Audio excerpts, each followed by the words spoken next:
El 17 de mayo estrena en nuestro país Deadpool, la esperada nueva cinta con Ryan Reynolds nuevamente, con el personaje de este antihéroe violento pero divertido que ustedes van a ver en una segunda entrega. Y el día de hoy, personajes privilegiados de la televisión y los medios panameños, incluyendo a Estefanía, a Philip y también a Fer, estuvimos conversando vía satélite con el actor Ryan Reynolds. Y esto fue lo que nos contó sobre qué esperar de Deadpool 2.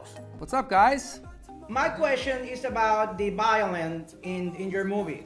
We're in a violent world with a lot of things going on, wars and stuff. And how do you get away with that in your movie? And what do you say to the people that would criticize that kind of movie that you're making? I think that's a great question.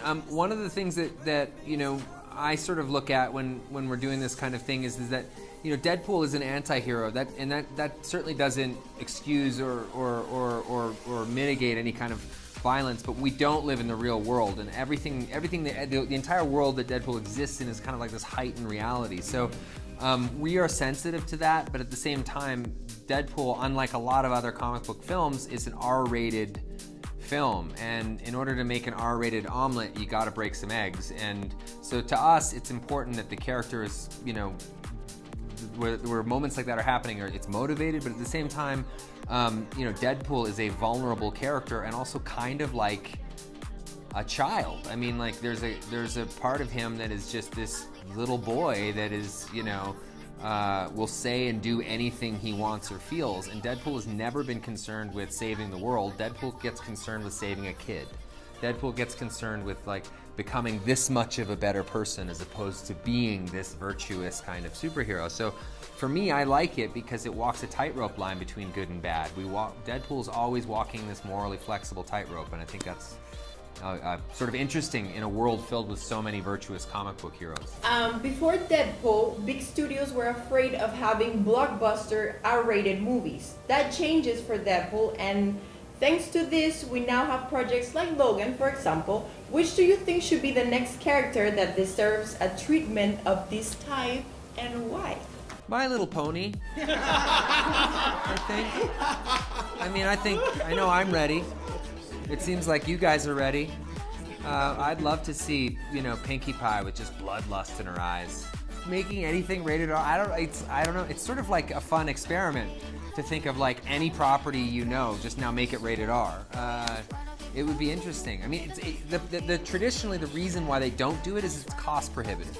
You know, Deadpool 1 was shot on nothing, and so the studio's, you know, risking very little. And Deadpool 2, you have a track record that worked for the first one, but still they're not giving us a budget that would reflect like a big Marvel movie or something like that. So, you know, it's always a bit of a gamble when you go that way. But I just think if you can keep budgets down and keep costs low, you're going to get to do things that are outside of the box and different and interesting for fans and for audiences. I would love to see a Deadpool Sundance movie, for God's sake.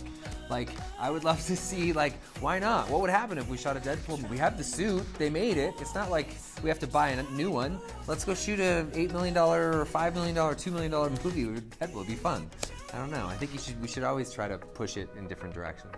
Let's talk about this movie. You bring in new characters, it's Cable. How was your decision, or the decision to take this guy around? I think for starters, you want to introduce audiences, at least cinematically, to characters that they haven't been exposed to before as much. You know, it would be different if we brought on, you know, Beast from X-Men or like one of those characters. It would be, you know, they have pre-established worlds and all those things, so you want to offer something fresh. Also, at the end of Deadpool 1, I don't know if you saw the after credit sequence, I call it out. I say the next movie's going to have Cable, and it's going to be played by Keira Knightley.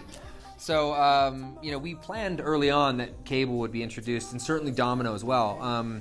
But, you know, then it comes down to finding the right people. And Josh was actually one of our first choices that we offered him the role, but he wasn't available. And then our production schedule kept pushing and pushing and pushing until finally someone had the bright suggestion to say, well, maybe Josh is available now. So we called him.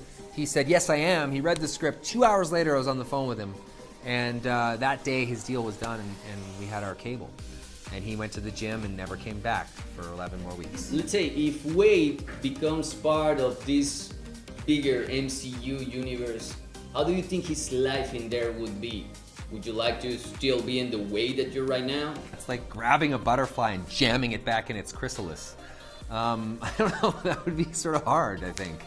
because Deadpool addresses the audience and breaks the fourth wall, and I don't know how well that would mesh with those guys. I mean, I know that like if the movie gods let us do a Deadpool Logan kind of film, I know that would work because I know how Hugh and I kind of work together, and that would be something fun.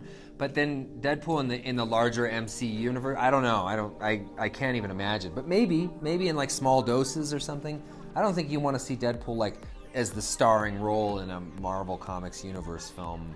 We've seen you in romantic comedies and such chick flicks. Do you think Deadpool will be a fan of those kind of movies? And if so, which one will be his favorite? Oh man, he loves those kinds of movies. Are you kidding me?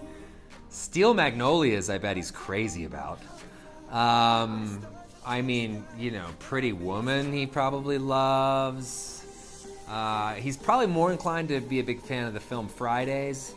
But I think Deadpool's got a really sensitive side. I mean, this is a guy that knows the lyrics to Yentl, Barbra Streisand off by heart. I mean, come on.